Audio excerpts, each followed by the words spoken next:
नमस्कार जनरल साहब, बहुत बहुत स्वागत है आपका। भारत माता की जय हो, जय श्री राम और जय हो भारत की सेना की। जय हो भारत की सेना की। सर, बीकानेर से प्रधानमंत्री मोदी ने जिस तरह से पाकिस्तान को हड़काया है, मुझे तो लगता है कि वो मुल्ला मुनीर और शहबाज फिर से बंकर में घुस गए होंगे। एकदम एकदम। देखिए कितना फर्क हो गया है हिंदुस्तान में। एक जमाना था कि जब ओबामा ने पूछा था मिस्टर मनमोहन सिंह कि 26/11 के लिए रिस्पॉन्सिबल था पाकिस्तान, आपने क्यों नहीं सबक सिखाया? तो मनमोहन सिंह ने कहा था कि एक धर्म विशेष को गलत संदेश जाता है। एक वो जमाना था। 167 लोगों की मृत्यु हुई थी, कोई एक्शन नहीं। 3 लाख हिंदुओं को पलायन करना पड़ा जम्मू एंड कश्मीर से, कोई एक्शन नहीं। एयर चीफ ने बोला था उस समय की सरकार को 26/11 के बाद कि मैं तैयार हूं, आप मुझे परमिशन दीजिए, मैं पाकिस्तान को सबक सिखा दूंगा। कोई एक्शन नहीं। एयर मार्शल बोरबोरा ने Daulat Beg Oldi road air strip को रिपेयर करने की परमिशन मांगी थी। उस समय तो वो AOCNC, जैसे आर्मी में होता है कमांड हेडक्वार्टर्स में आर्मी कमांडर, उसी के इक्विवेलेंट एयरफोर्स में होता है AOCNC, air officer commanding in chief. General Borbora वहीं के फील्ड मार्शल बोरबोरा वहीं के GOCNC थे, वेस्टर्न कमांड के। उन्होंने कहा मुझे परमिशन चाहिए, परमिशन नहीं दिया गया। वो दूसरी बात है, उन्होंने रिपेयर किया और फर्स्ट फ्लाइट में लैंड किए। राजीव गांधी अरुणाचल प्रदेश जाते हैं और ईस्टर्न आर्मी कमांडो को रिक्वेस्ट करते हैं वहां आए। उन्होंने कहा कि आप you are not suppose to fire at Chinese.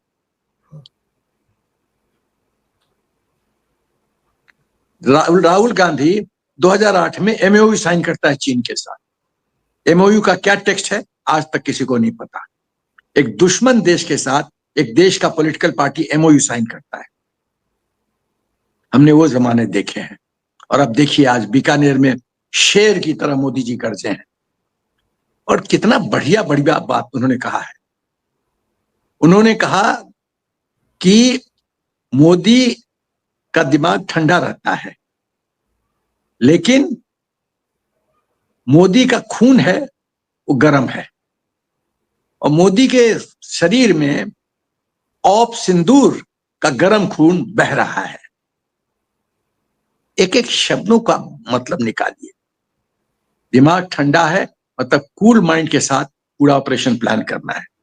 खून गर्म है तो इसका मतलब है रिजल्ट तो सजा तो मिलेगी। फिर उन्होंने कहा कि जहां तक मेरा प्रश्न है, पाकिस्तान कहता रहा है कि जिहादी जो हैं वो नॉन स्टेट एक्टर्स हैं, हमको कोई लेना देना नहीं है, जबकि मेजॉरिटी ऑफ केसेस के पाकिस्तान के सोल्जर्स उसमें इन्वॉल्व होते हैं।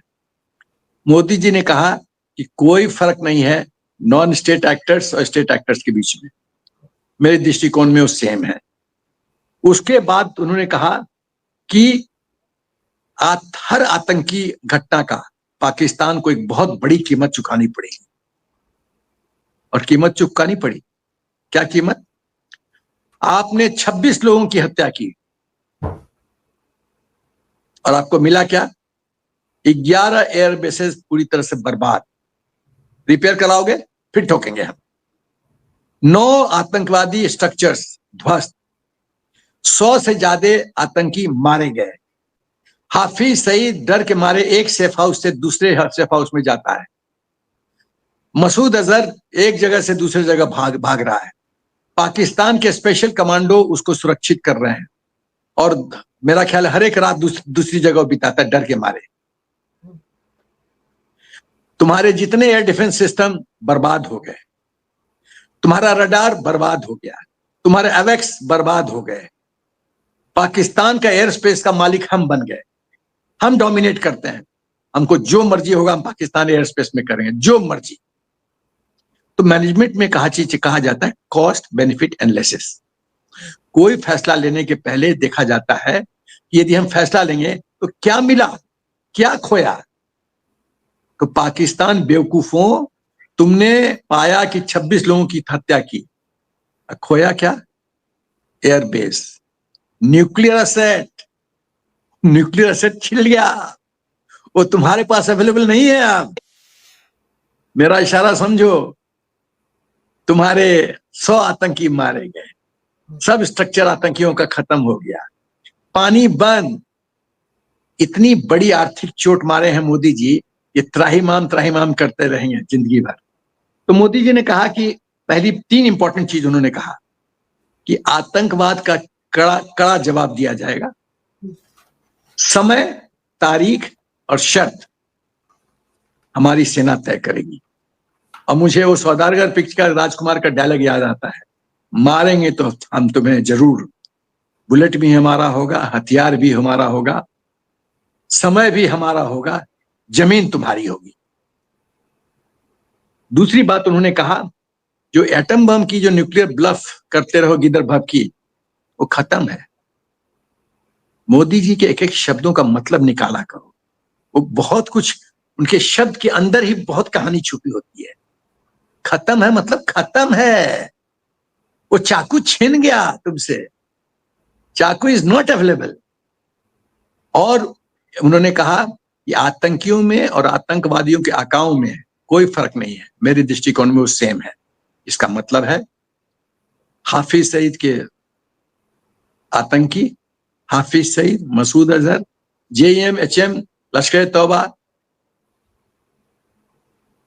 पाकिस्तान की आर्मी चीफ शहबाज शरीफ, सब आतंकी हैं, सब दोषी हैं, सबको सजा मिलेगी और सबको सजा मिल रही है, सबको सजा मिल रही है।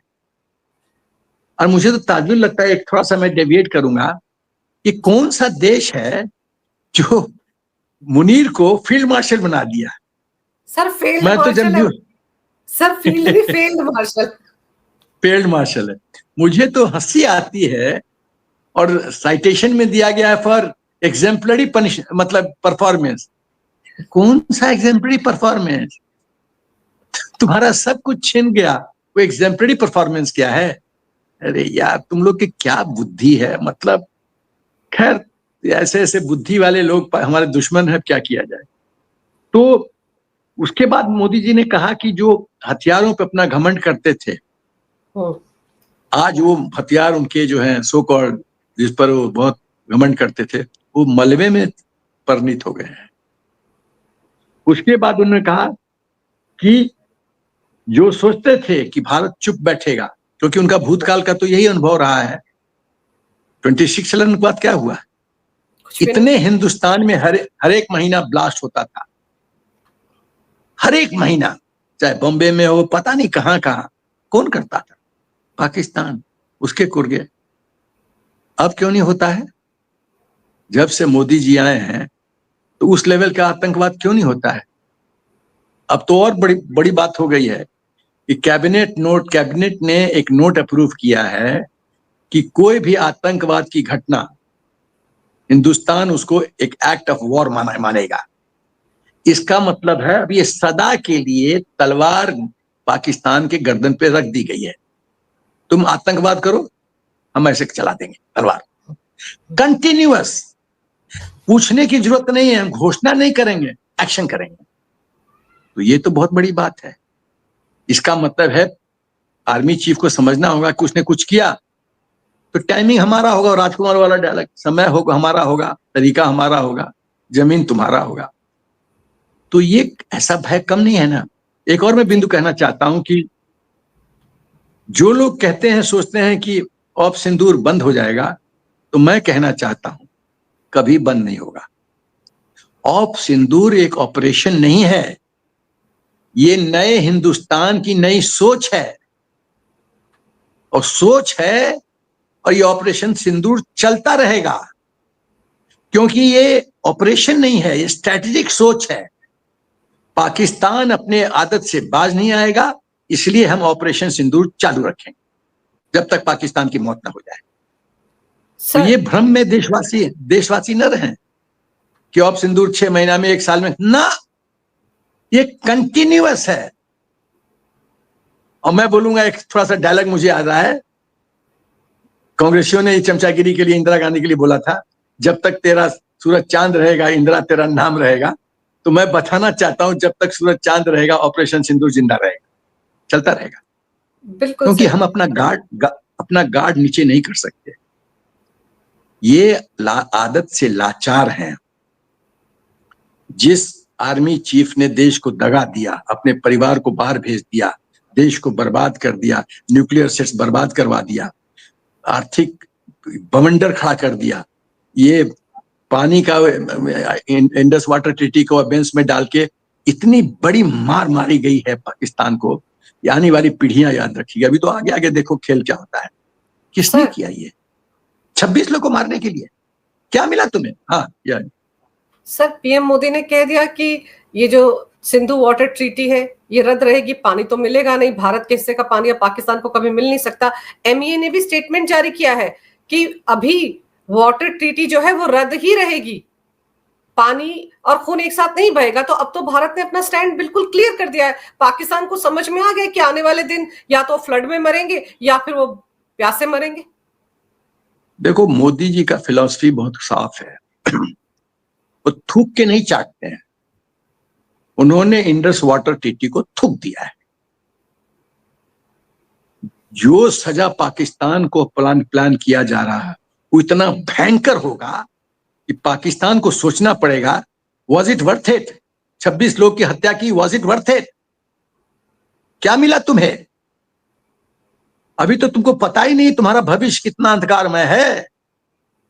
अभी ऑपरेशन सिंदूर बंद नहीं हुआ है अंजू, ये चीज जारी है। ये नए नए स्वरूप में आएगा, नए नए रूप में आएगा। किसका किसका सामना करोगे?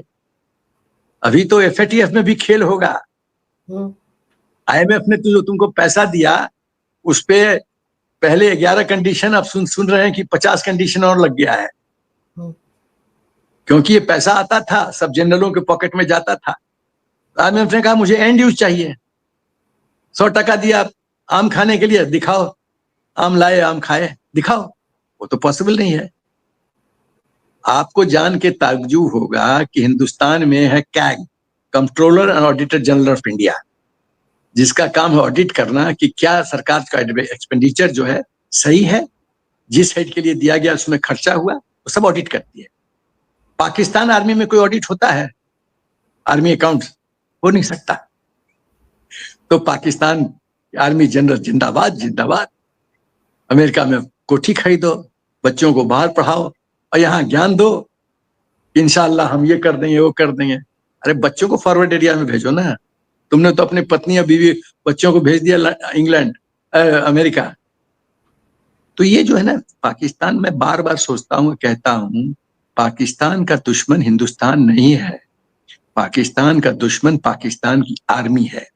यदि पाकिस्तान की जो दुर्दशा हुई है वो पाकिस्तान आर्मी की वजह से हुई है, और वहां के एक ही लोग ऐश करते हैं, वो पाकिस्तान के जनरल्स और आर्मी चीफ, और बाकी सब फकीर चंद है, सब फकीर है। और सबसे तो तरस आता है आवाम पे। 300 रुपए किलो टमाटर, पैसा है नहीं, कहां से खरीदेंगे? एक और भविष्यवाणी करने जा रहा हूं। बहुत युद्ध, गृह युद्ध तो शुरू हो ही चुका है, लेकिन उसका भयंकर रूप बहुत जल्दी दिखने को मिलेगा। और इशारों इशारों में बोलता हूं, पाकिस्तान तेरे टुकड़े होंगे, बस। या बोलो सर, पीएम मोदी ने कहा कि जब सिंदूर बारूद बन जाता है तो पूरी दुनिया ने उसका नतीजा देख लिया। लेकिन हमारे देश के अंदर कांग्रेस पार्टी के नेता हैं जयराम रमेश, वो कह रहे हैं कि गंभीर मुद्दों पर प्राइम मिनिस्टर मोदी बात नहीं कर रहे हैं और सिर्फ जुमलेबाजी कर रहे हैं। सर, देश की सुरक्षा से बड़ा गंभीर मुद्दा इस वक्त क्या है? देखो अंजू, मुझे तो समझ में नहीं आता इन लोग की सोच। जो इनका डोमेन फील्ड है पॉलिटिक्स, वहां तो ये फेलियर हैं, वहां तो हर एक एग्जाम में ये फेल करते हैं। और जो इनका फील्ड नहीं है, कूटनीति, मिलिट्री ऑपरेशंस, वहां ये चैंपियन बनने लगते हैं। 3-4 घंटा में हम पीओके ले लेते, और मोदी जी ने सीज फायर क्यों कर दिया? अरे बेवकूफों, वो सीज फायर नहीं था, वो पॉज इन द बैटल था। और तुमको किसने बताया कि वो 4 घंटे में हम पीओके लेने जा रहे थे? किसने ये ज्ञान दिया तुम्हें? किसने? ये खाली, ये लोग नौटंकी मास्टर हैं, खाली नौटंकी करते हैं, भ्रमित करते हैं, जो दुनिया को बेवकूफ बनाते हैं, हिंदुस्तान के लोगों को। तो कुछ अक्ल नहीं है, अपने फील्ड का तो अक्ल है ही नहीं। मिलिट्री स्ट्रेटजी पे क्या कमेंट करेंगे?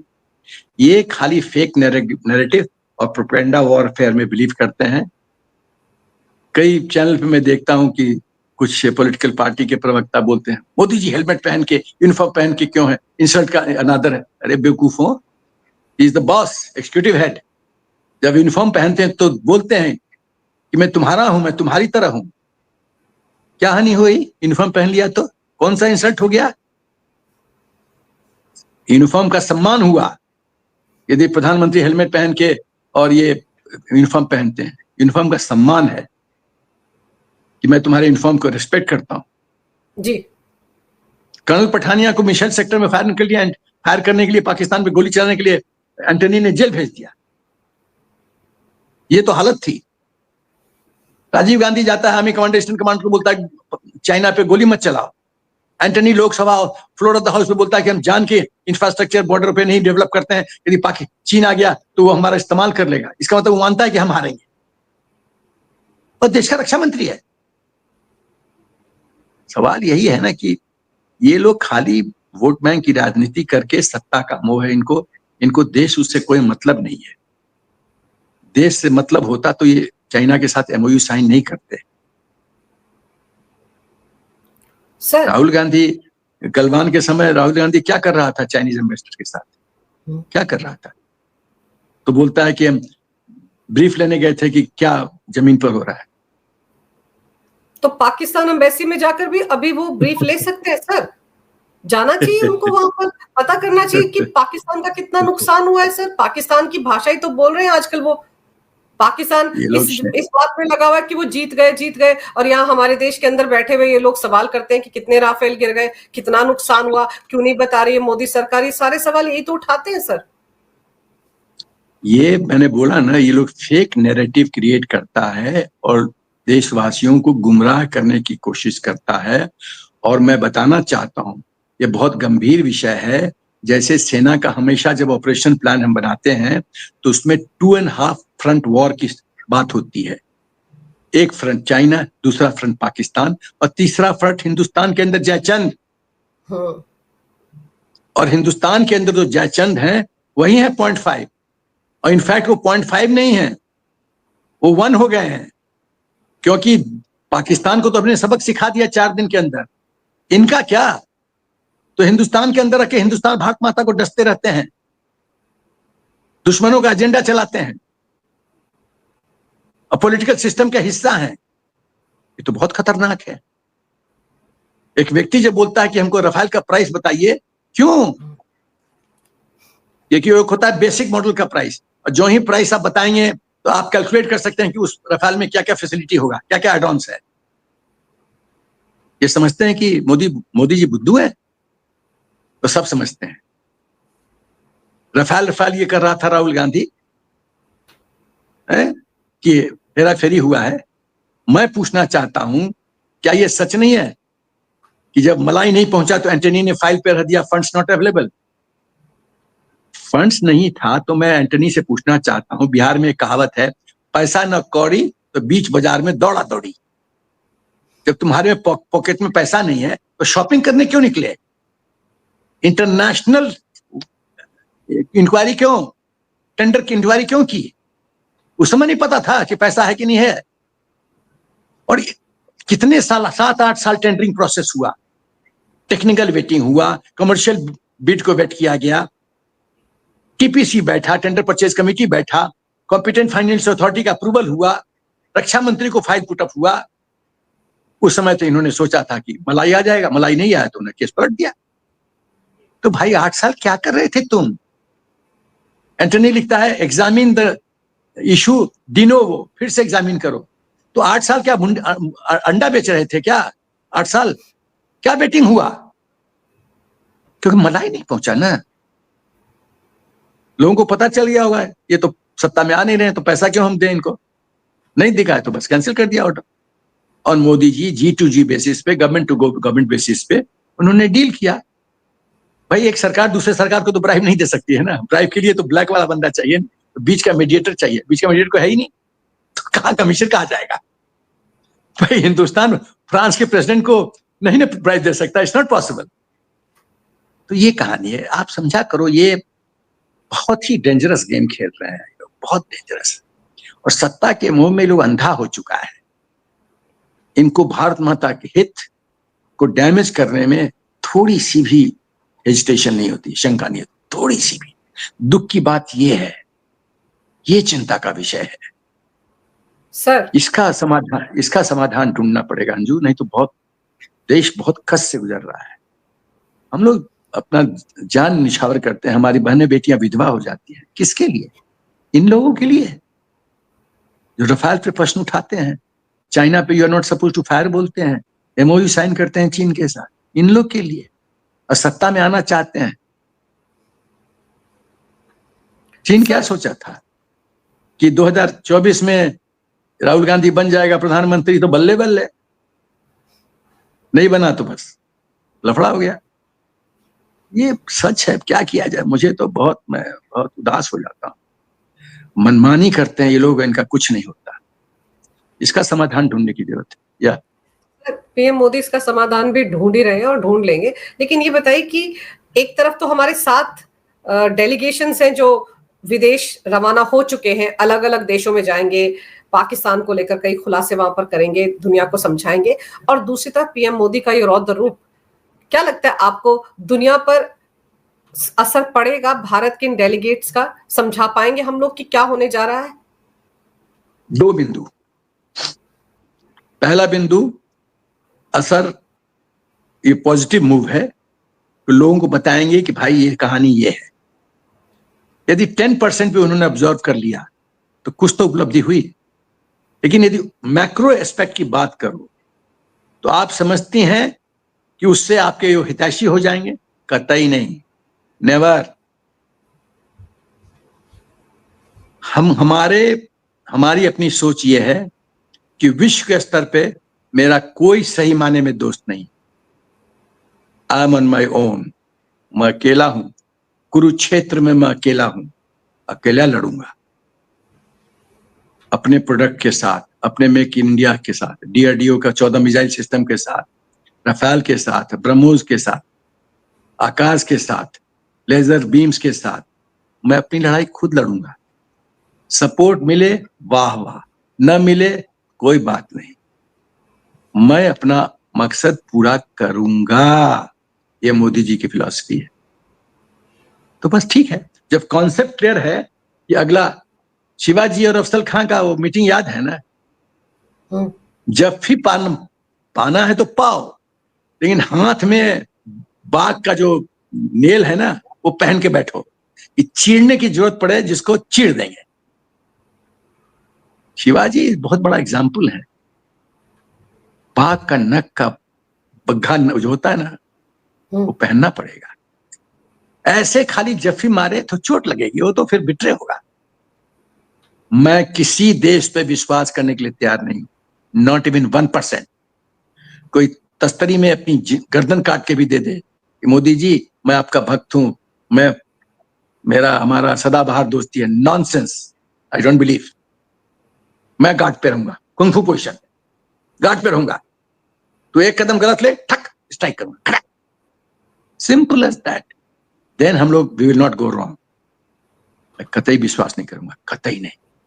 हाँ, जो इंटरनेशनल ऑर्डर है, डिप्लोमेटिक मूव्स है, वो करते रहेंगे हम लोग, कोई प्रॉब्लम नहीं। 7 डेलीगेशन, अरे कुछ तो अचीव करके आएंगे। 10% भी अचीव किए तो उपलब्धि तो हुई ना, फ्रॉम 0 to 10 तो हुआ ना, तो ये कम बड़ी बात है। कल को भविष्य में कोई मुंह खोलेगा तो हम तो बोल सकते हैं ना कि हमारा डेलीगेशन आया, उस समय तो आपने कुछ नहीं बोला, हमने जब सब कुछ बताया तो आपने तो कुछ नहीं बोला। That means you agree with me. ये खेल है मोदी जी का चाल, जो शतरंज का चाल चलते हैं ना, वो जैसे शतरंज में घोड़ा जो है ना, घोड़ा ढाई इधर ढाई उधर, ढाई पीछे ढाई इधर, ऐसे नहीं है कि हाथी एक ही डायरेक्शन में चलता है, ऊंट एक डायरेक्शन में चलता है ना, घोड़ा किसी डायरेक्शन में जा सकता है।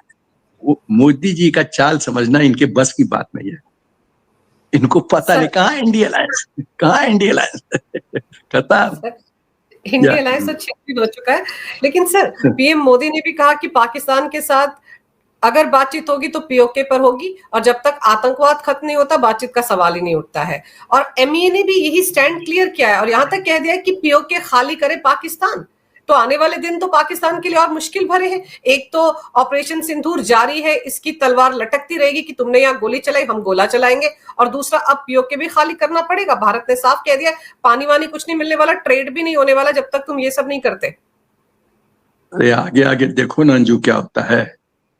गृह युद्ध, हमको कुछ ज्यादा कुछ करने की जरूरत नहीं है, मेरा इशारा समझो। गृह युद्ध, टेनिस में रैकेट का टाइमिंग इंपॉर्टेंट है। सही टाइम है तो नेट क्रॉस करेगा बॉल, गलत टाइम है तो नेट में बॉल लग जाएगा। मोदी जी सही टाइमिंग के मास्टर हैं, पीएचडी होल्डर है। आगे आगे देखो क्या होता है, इससे ज्यादा बोलना ठीक नहीं रहेगा मेरे लिए। या सर, अब बात निकली है तो दूर तलक तो जाएगी। पाकिस्तान में तो मुझे लगता है वो जो फील्ड क्या है, फील्ड मार्शल है, वो तो मुझे लगता है बंकर फील्ड की बजाय मार्शल, फील्ड में लेट गया होगा डर के मारे।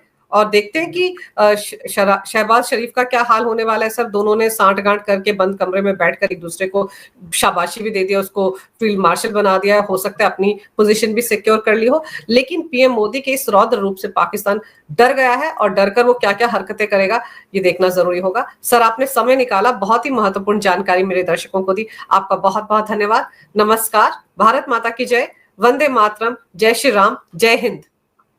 जय हिंद।